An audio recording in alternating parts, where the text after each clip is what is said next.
En el ámbito educativo, planificar es una tarea esencial que me permite organizar, prever y orientar el proceso de enseñanza y aprendizaje.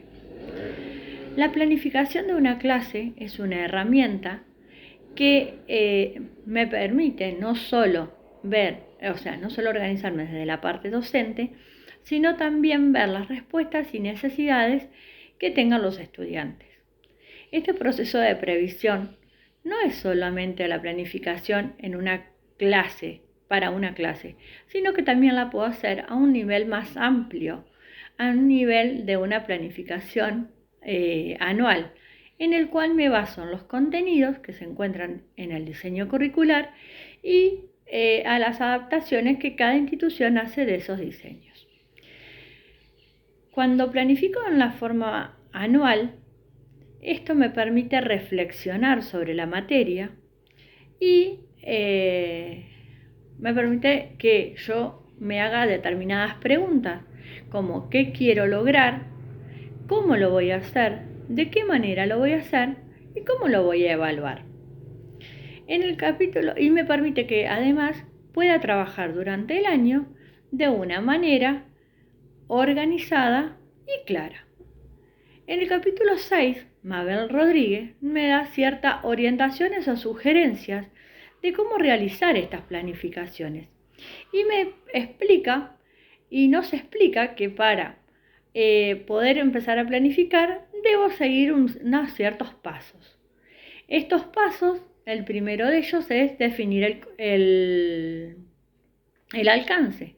O sea, tengo que tener en claro a la hora de planificar si lo voy a hacer de manera anual, cuatrimestral, semanal, mensual, semanal, por tarea o en una secuenciación de tareas. Entonces, una vez que tengo definido eso, lo que voy a comenzar a hacer es a leer y a estudiar. ¿Leer y estudiar qué? Las normativas que están basadas en el diseño curricular. A su vez, tengo que analizar determinados textos bibliográficos, dependiendo del curso, para poder comenzar a buscar una base de las tareas que puedo llegar a poner en esa planificación y también la didáctica, material didáctico sobre ese tema. Esto ella lo explica muy bien en el capítulo número 1 de su libro, que nos enseña a cómo analizar un documento y cómo fundamentar nuestra tarea. Luego, debo conocer el contexto para el cual voy a planificar. Este contexto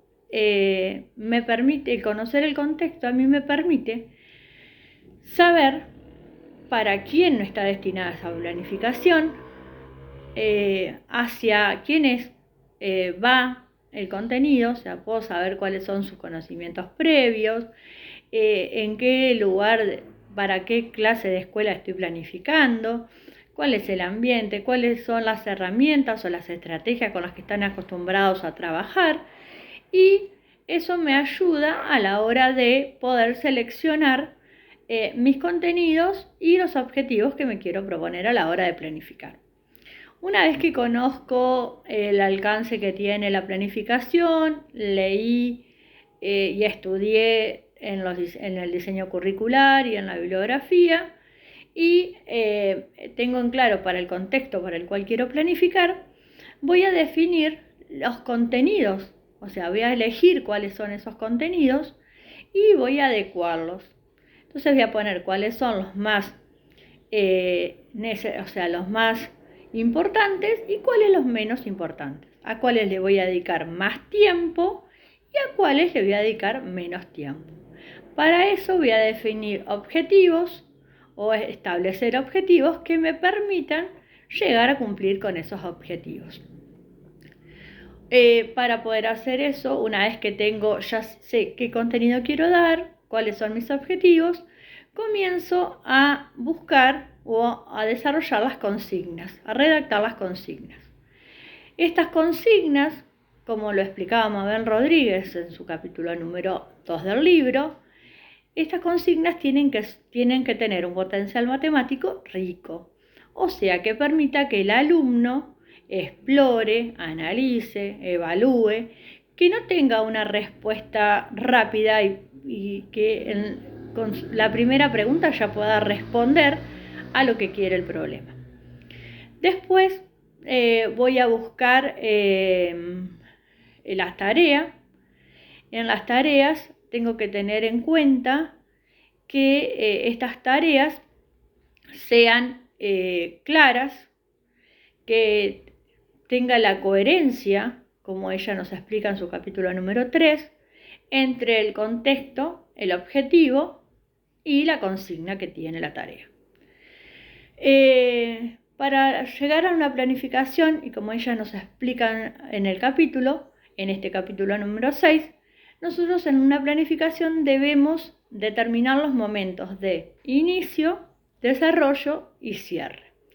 En esto también tengo que determinar el momento en el cual voy a hacer la formalización, porque una vez que realizo una actividad, tiene que quedar registrado y claro cuál es la formalización que voy a hacer de este contenido. Esto puede ser una definición, puede ser una propiedad, pero tiene que quedar en claro.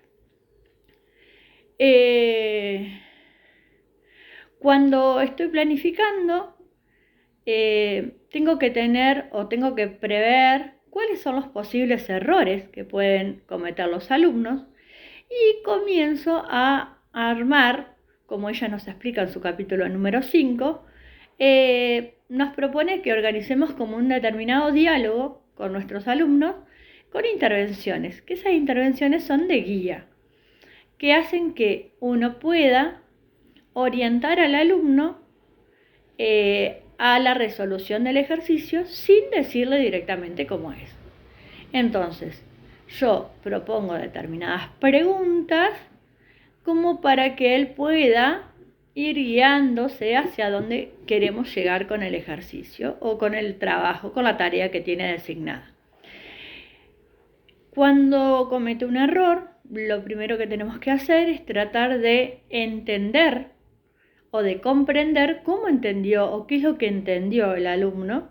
Entonces puedo realizar preguntas que lleven a esa resolución del error por él mismo.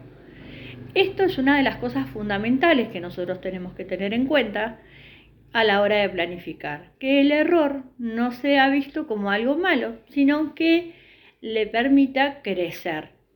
Entonces yo tengo que armar esas intervenciones para que él pueda determinar hacia dónde quiero llegar.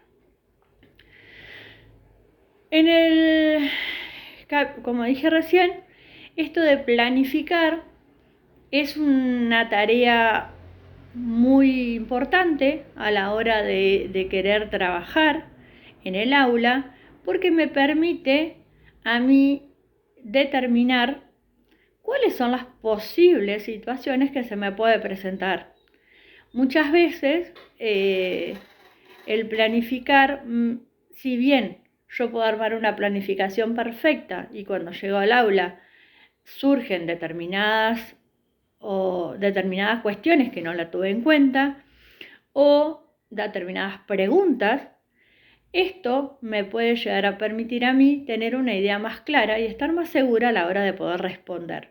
¿Por qué? Porque hacer una buena intervención me indica que debo tener un conocimiento del tema. O sea, que tengo que sentarme a estudiar antes de ir a dar una clase. El hecho de armar una planificación, Mabel Rodríguez nos muestra como que es un proceso reflexivo y detallado. Yo necesito conocer lo que quiero dar, necesito saber de lo que estoy hablando y pongo en juego todo lo que ella nos vino diciendo en sus capítulos anteriores.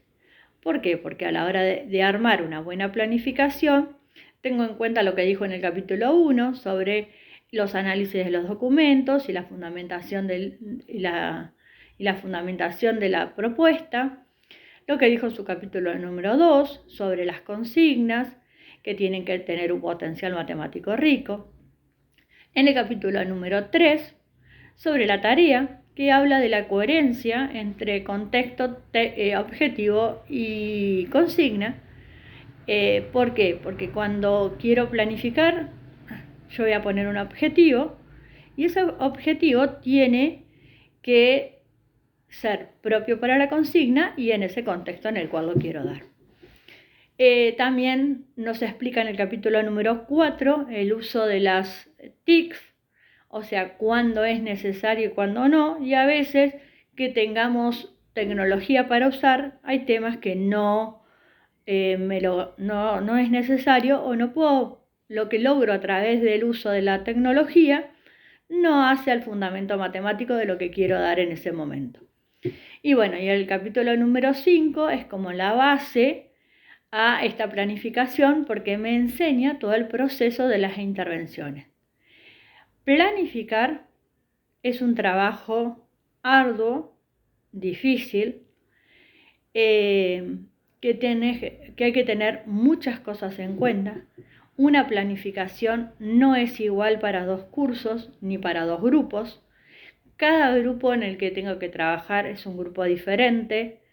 Entonces, dependiendo del contexto en el que estoy trabajando, dependiendo del grupo en el que me toca trabajar, recién ahí puedo armar una planificación para poder llegar a desarrollar en forma correcta durante el año el trabajo con los chicos.